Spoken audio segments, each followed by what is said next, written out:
Hi, everybody. This is Dawn Mitchell, and welcome to Dawn of Sports. We have another great show. We continue to talk of the past 2 weeks about impressive women in sports. The Lynx have been playing well. The Aurora are playing well. We talked about PWHL. Well, today we have a guest. It's a returning guest, but now she comes with a lot of hardware. Heather Rule, a freelance sports journalist in town, who was just named first place in the Society of Professional Journalists for her sports feature reporting. From Minnesota, a native Minnesotan, and we'll get a little inside ball, or should we say inside puck too, on what went down with PWHL Minnesota. But a lot to talk about coming up with Heather Rule.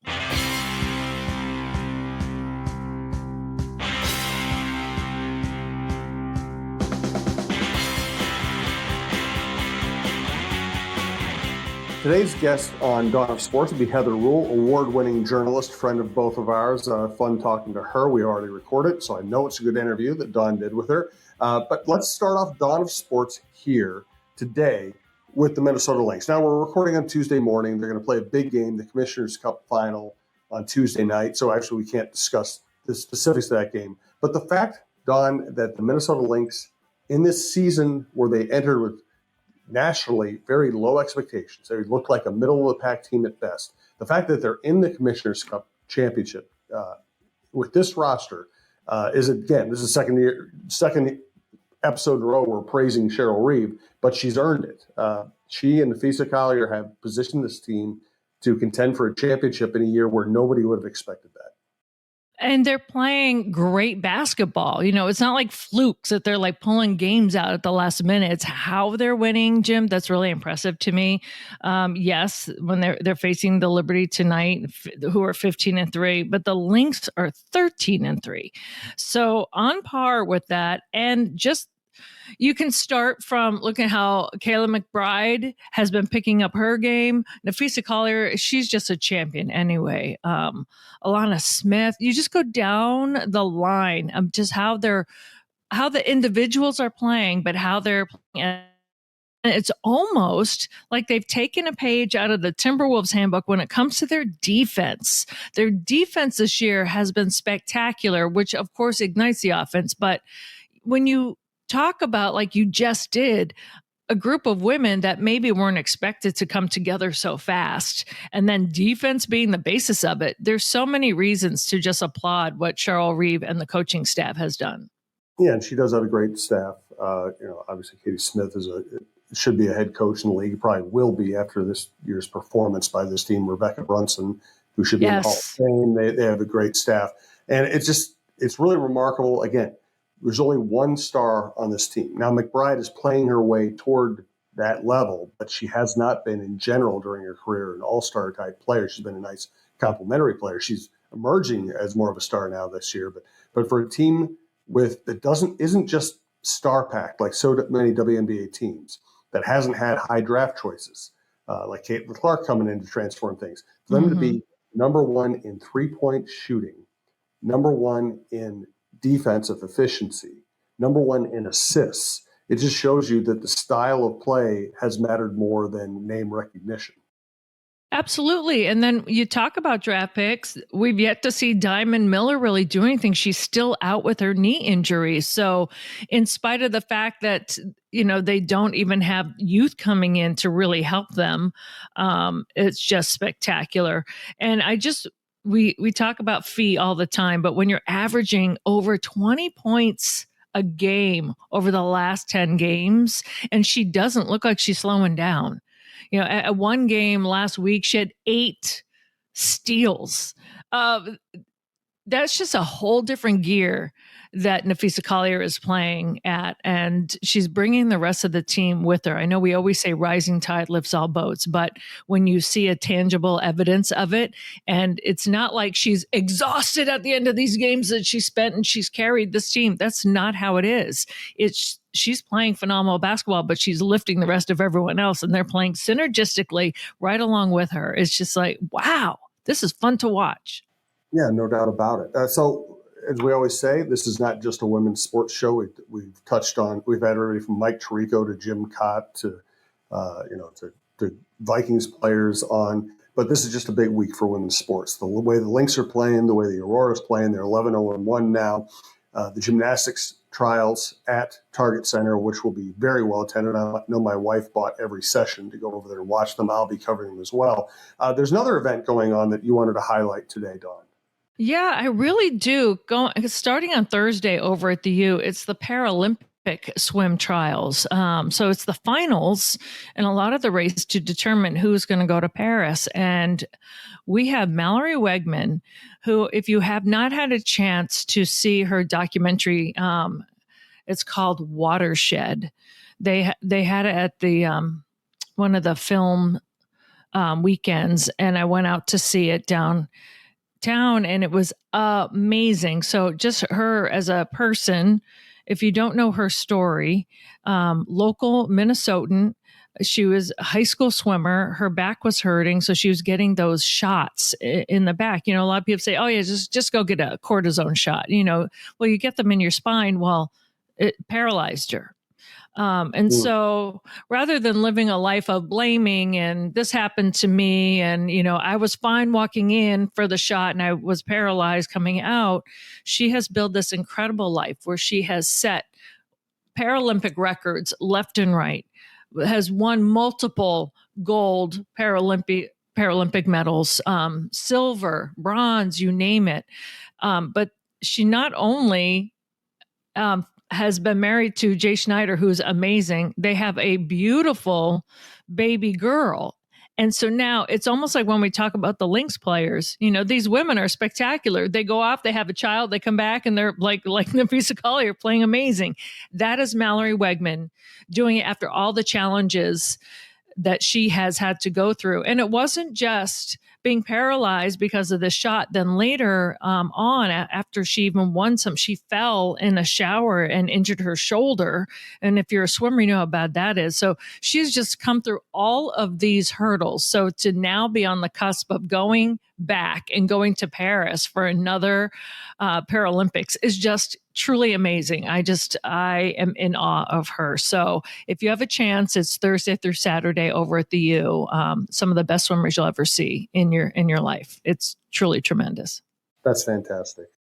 Dawn, if sports is part of talknorth.com, best way to listen to this show or any show at the network, please subscribe to your favorite podcast app. We do appreciate it. Check out Chin Music, our baseball show with Roy Smalley and Lavelle Neal. We have Russo on hockey, Krasinski on basketball, Jeff Diamond on football, John Millay on preps, Mike Grimm on Gophers. We have a great sports lineup, great outdoor lineup. Check it all out. We do appreciate it. We're coming to you from the Aquarius Home Services Studios. We want to thank longtime sponsor, longtime supporter of women's sports, Rudy Luther Toyota. Ready for a women-forward car dealership? Rudy Luther Toyota empowers their many women on staff in sales, management, and service. Whether you are looking for a new Toyota or pre-owned vehicle, Rudy Luther Toyota has something for everyone. Every vehicle comes with a Luther Advantage. 10 cents off fuel and car wash discounts at holiday stations, Luther Advantage warranty, and 5-day return policy on pre-owned vehicles. Located just 5 minutes west of downtown Minneapolis, off 394 and General Mills Boulevard. And they're also hiring. Want to join the team but don't know where to start? Visit rudyluthertoyota.com today. We'd also like to thank Beta Bay Boat Club. Beta Bay Boat Club offers a limited number of season-long memberships in our private club and half-day or full-day pontoon boat rentals on Lake Minnetonka. Members have the opportunity to play on luxurious pontoon boats as well as a variety of well-appointed deck boats, speedboats, and offshore boats. Our daily pontoon boats are deluxe, custom-built boats with many amenities and comfortable seating for up to 14 people. Beta Bay Boat Club, Country Club Boating, 24 years in business and voted Minnesota's best 3 years in a row. Please visit us at betabayboatclub.com for more information. We look forward to welcoming you this summer. And again, we're coming to you from the Aquarius Home Services Studios. So the Aurora are 11-0-1, not surprising, but impressive. Oh, and just again, when you talk about having to wear that yoke of trying to keep that streak alive of not having a regular season loss, and I see these young women that are of college age, right? I've seen professionals buckle under something like that, but they play with reckless abandon in terms of not caring about this streak hanging over their head. And they've done it once again, a third straight year of not one regular season loss. It truly boggles my mind. And they're just having a blast out there. I've had a chance to get to know some of the young women on the team doing some features because Fox 9 Plus carries the home games, and they're just a joy, and they love each other on the field, and it shows in their celebrations, and that they just don't want the young women that have scored the goal or on the field. They include the women sitting on the bench. They now include the fans. If you haven't had a chance to go out to see the game, it is fun. It's just infectious how these women are playing. And so now we await the playoffs. They've got 2 more road games and then the playoffs. So they're not looking ahead, but I am in terms of like fan support. This team is going to go to the playoffs again and try to get that monkey off their back of, not having a loss until the championship game. So they want to get rid of that as well. Yes, no doubt. And where can you see the Aurora play on TV? All the Aurora home games, thank you, Jim, for asking, can be found on Fox 9 Plus. So happy to have these games broadcast and hopefully to continue it for quite some time. Give these young women a platform and show that it's really good soccer. I think you go out there and you're like, this is awesome soccer. And so who knows? They're pre-professional. Who knows if they can get up to that pro in the next few years. But it's so fun to go see their games. Yeah, it's a blast. Absolutely. Hey, good stuff, Dawn. Looking forward to your conversation with Heather Rule. Thanks to everyone who listens. Thanks to our producer, Brandon Morton. And here's Heather. I'm so thrilled to have Heather Rule back joining us because not only if you listen to the first time we had Heather on that we know what an accomplished author she is, in addition to sports writing and everything out and how she fits it all into her day. But recently, and I like to shine a light on especially so women that are doing so well, not only personally, but professionally, but I welcome Heather Rule to the podcast, owner of a brand new award. The Society of Professional Journalists have awarded her a first place award. It's called the 2024 Page One Awards for sports feature reporting, not only online, also in print, Minnesota Hockey Magazine. I introduce you once again to Heather Rule. Heather, thanks for joining us. We all bow before you right now. No problem. Yeah, thanks for having me. I'm glad to be back on. This is great. You and I know each other very well. And when it comes to a woman in sports, we all know the hurdles. But when you forget all about that, the bottom line when it comes to writing is you have to honor your subjects and write true stories. And let's start with the one you won the award for, which are many stories. Your focus this winter was on the PWHL and Minnesota. What joy did that, first of all, bring to you as a hockey fan? And second of all, what do you think, you came away with the most on that? Yeah, it was such a fun season, and it was fun to have women's hockey back in Minnesota because I had covered the Minnesota Whitecaps a few years ago when they joined the professional league at the time and won their championship and was right there along the glass when Lee Stecklein scored the overtime winning goal to win that championship. And so just to have women's hockey back here and have it at the Xcel Energy Center, have the fans, have it, be televised, I think was huge. And just for the exposure of the sport, and it just gained so much momentum this year. So it was really so much fun to cover them throughout the year. Did stories at the beginning of their season, the end of their season, did a few features, did a piece on Grace Zumwinkle, focused on her for our high school tournament preview issue before the Boys State hockey tournament issue that we did. And just it was a roller coaster season for sure. I think that's the best way to describe it. They started off so well, set this attendance record, which then there were other attendance records set across the league, and had such a great month of March, played so well, went on the break, went 0-5, barely made the playoffs, needed help to get in, and then ended up winning the championship. And then then it was kind of more roller coaster after the season, right after the season ended. But it was a lot of fun for sure, and I was grateful to cover it.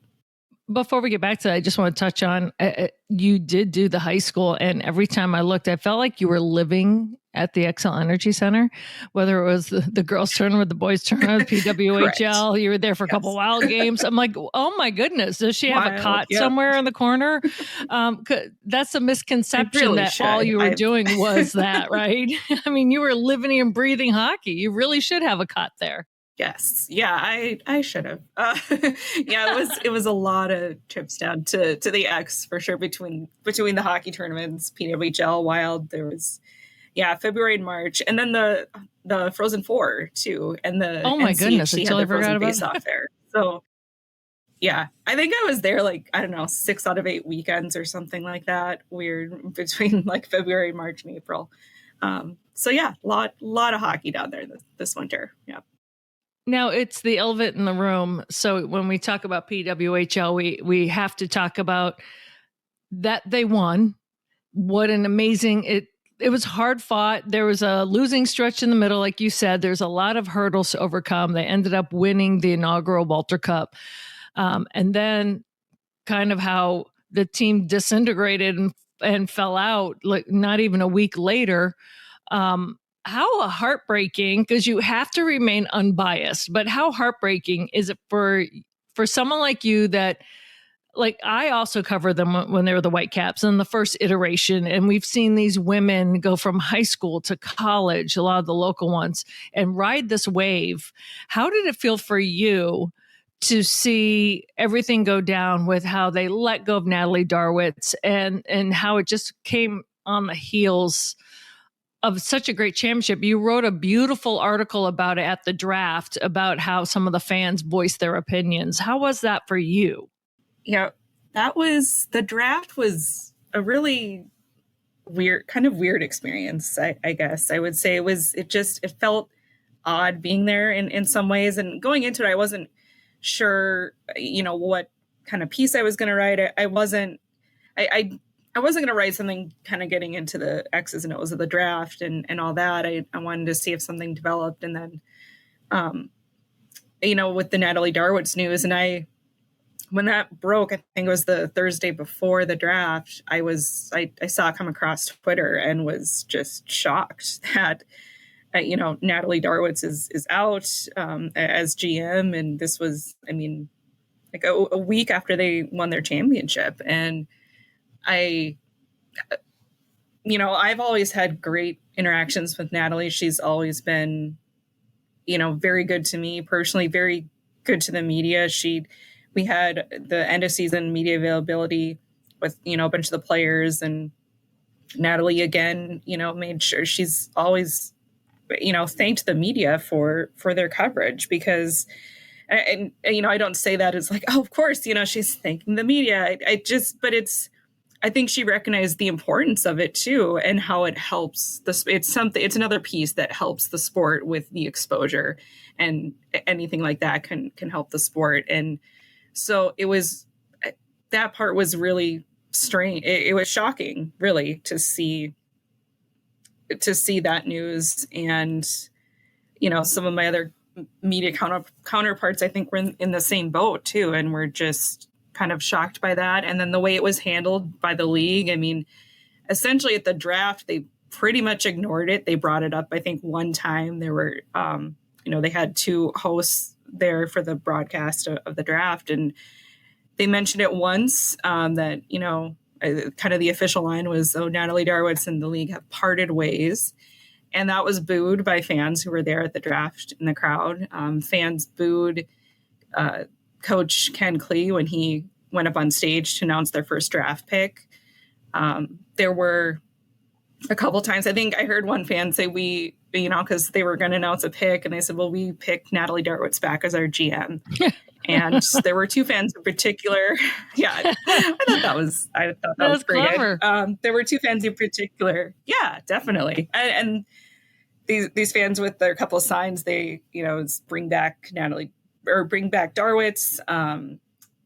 Ken Klee is not enough. And I think they flipped the sign over. It was like, I'm in my bring back Natalie Darwitt's era or something like that. It was like a play on Taylor Swift. And so I talked to those two women, and they were conflicted as well, because they had planned to go to the draft but before all of this happened, and had been supporters of the league and supporters of Natalie Darwitt's too. She was part of the reason that they were so interested in the league, is when they found out that, she was going to be the general manager.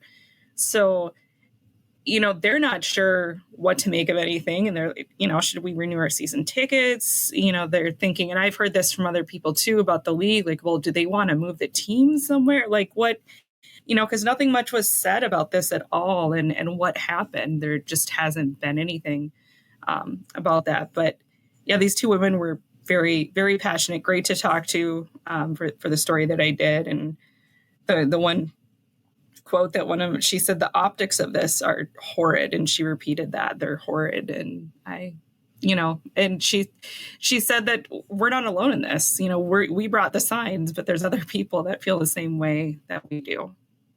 Well, yes, because everyone knows that Natalie Darwitt's not only what her own decorated career and then coaching around here in the Twin Cities after, but she put her heart and soul into it in terms of hanging banners, hands on, trying to fill the arena, doing anything she can, because she was in that grassroots of getting women's hockey on the map here in Minnesota. And to further it, not to belabor this point, but you talked about some of the boos and the awkwardness, and then, Abigail Barine being passed up, who already played on the team. I think that was a shocker. A friend of mine was there. Her daughter was drafted by New York, and she's like, we were shocked that Abby Barine didn't go to Minnesota.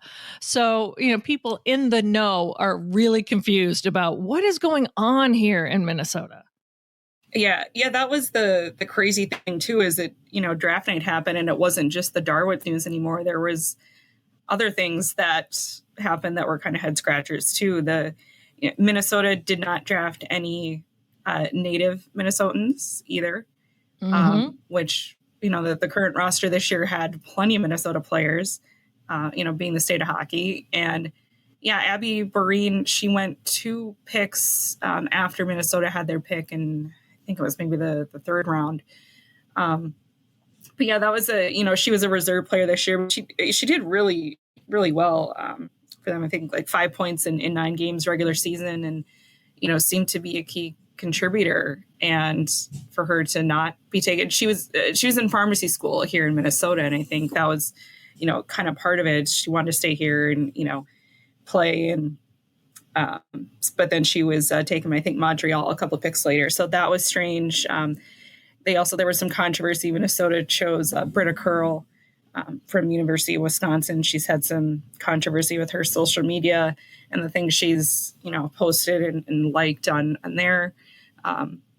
So that was, there was immediately when that happened, and that pick was announced by Mayor Carter from St. Paul too. And I had tweeted out a picture about here's Mayor, just very, matter of fact, Mayor Carter announces this pick, and that kind of blew up because people were all over that, like upset about that pick. And so, yeah, with Barine and no Minnesotans, there were just, it kind of compounded the night for Minnesota beyond the Darwitt's news. And it really was kind of a weird night. It just, was, I think, disappointing for fans for sure.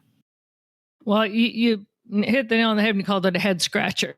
Now, I think a lot of it just wait and see how some of this all kind of, shifts down, sifts out, who is Ken Klee going to be the GM and the head coach like he first wanted, or how is it going to come into play? So I think we all just kind of wait and see. But I want to shift gears a little bit and ask you about being a young woman trying to make your way as a sports writer in this town, and then to get this accolade, this award, first place. First of all, how did that make you feel? And maybe what kind of advice do you have to like young women, especially so, but young writers, journalists that just want to get into sports, that you have to just kind of keep plugging along? Yeah. Well, it was, first of all, with the award, it was, I I don't know. I was surprised to get first place, I guess, if I'm being honest. No, she earned it. Thank you. But no, I've submitted for those awards before, and they choose a top 3 in the categories and notify you that, hey, you're a winner of one of the top 3, and they have this Page One Awards banquet, and so they kind of go through the categories pretty quickly and announce the first place awards. And yeah, it felt really nice. I was sitting at a table actually with one of my really good friends, and she was a reporter in Austin, Minnesota at my first job. Her and we were reporters together, and she works at a paper in southeastern Minnesota now. And so she was there too. So that was kind of fun to reconnect with her. And so I went and got my award and, got to come back to the table and see her with a big smile on her face, because I knew she was happy for me. And so that was really nice. Those awards too, the thing that I realized too was it was something that I've kind of taken ownership of on my own, making sure that, okay, if this is something I want to put in for, I'm, going to do it myself and submit, and kind of look through the year, and look at my list, look at my color-coded spreadsheet of stories that I keep track of that I've written, and kind of figure out which might be some good ones to submit. So I was glad I did it. I'm glad I've done it before too.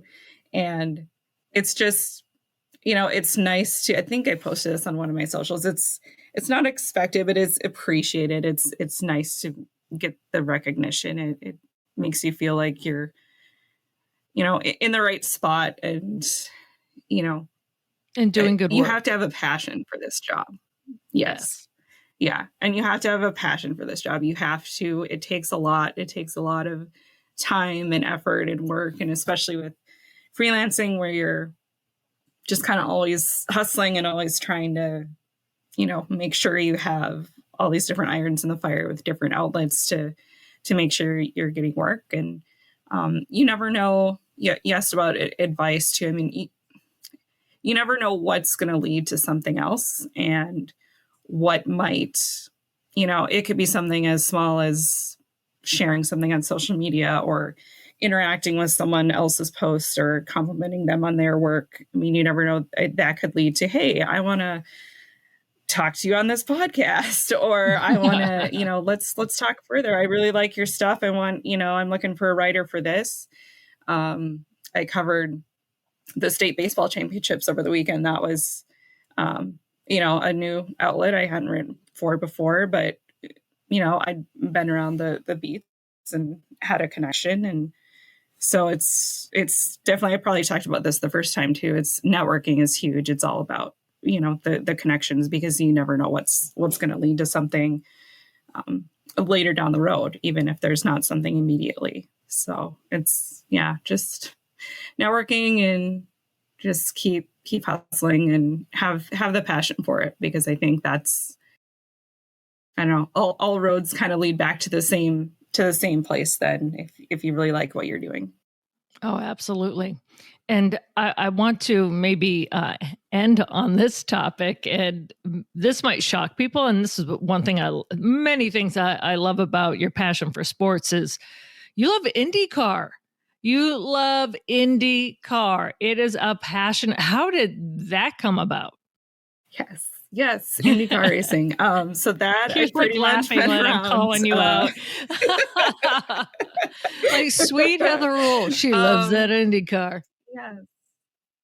Yes. That I've been pretty much around my whole life, because my dad has been a fan pretty much his whole life. He listened to the radio broadcasts of the Indy 500 since he was like 5 years old. Back when, the races weren't on TV, and then, they were on TV later on like a tape delay or whatever it was. And then, finally the the live races, and we've been to a few of them together. We go to, there's a really good road course in Wisconsin, Elkhart Lake, Wisconsin, called Road America. And we've been there a lot. That was kind of, I've said sometimes it's sort of like our cabin in a way, like Minnesota, so many people, we're going to the cabin. Road America for us was kind of, that was our big, it was just a weekend, but that was our kind of summer trip for a lot of years. They used to have it in August, the race. And so that's, it's so fun to be there in person too. And we've been to some other tracks. We went out to Long Beach one year. We've been to Iowa. There's a track in Mid-Ohio. So we've been to a few of them and just love to watch them on TV too. So it's something that has been, I've just always kind of been a fan of it. And it's always been really fun to, follow it along with my dad and kind of have that really common interest between us. The strange thing is people, how do you know anything about it, Dawn? And when I was working in Milwaukee, I actually did the track attack racing school with Juan Pablo Montoya. And, it was interesting because we had to take a course. You had to sign a waiver saying that if something happens and you die, it's your fault. And that kind of was like, what? Yes. And then the spec car that I drove had an X transmission, so you couldn't downshift. But let me tell you, once I got up to 110 and went around a couple of chicanes, I was hooked. I was like, this is pretty good. Pretty good. I drove a NASCAR once before, and it's so loud. I was in the back of Richard Petty. He took us around the track, and it was kind of like, I feel like I was glued to the back of the car because on NASCAR, and it was so loud. It smelled like gas, totally different from, doing a spec car. More so on the other, more if you call it genteel side of the Indy side, but so yeah, really cool. And then when I was in Chicago, so cool. Yeah, we did a show called Victory Lane. Pete Pistone, if anyone's in the racing world, he probably knows that name. So I got to meet a lot of them, but the only one that I really thought was really super cool was driving like a spec Indy car, So yes, I have full respect. So that is awesome. Heather, you never cease to amaze me. I've never driven one. Oh, yeah. This was not a full-on Indy car. You got me beat there. Well, but I've never even, driven. I've sat in an Indy car before at the Indy Museum at Indianapolis. But yeah, it would be cool. Mario Andretti, there's like a 2-seater Indy car that Mario Andretti drives someone around in, usually before the races. So that would be really cool to be in that. But yeah, and just, Juan Pablo Montoya, Richard Petty. Yeah, those guys are, they're legends. So they're legends. Montoya won the Indy 500. Yeah. Maybe that's on your list. I can't wait to see the byline, Heather Rule, with one of them coming from the Indy 500. So, well, thank you so much for your time. And congratulations. You are making waves, and you're also creating a way. And I want to applaud you for that.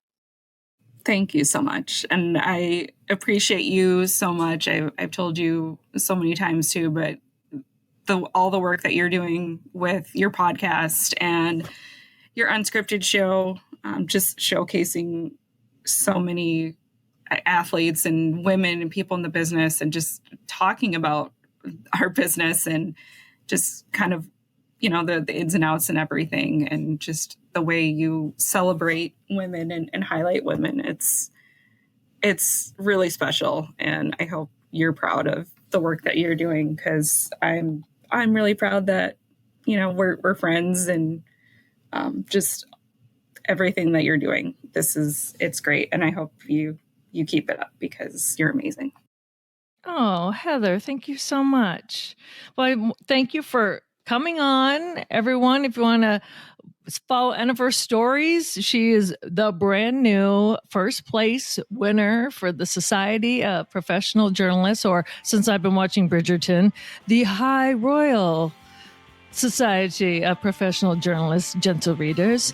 And you will love, love, love Heather's work. Heather Rule, thank you so much.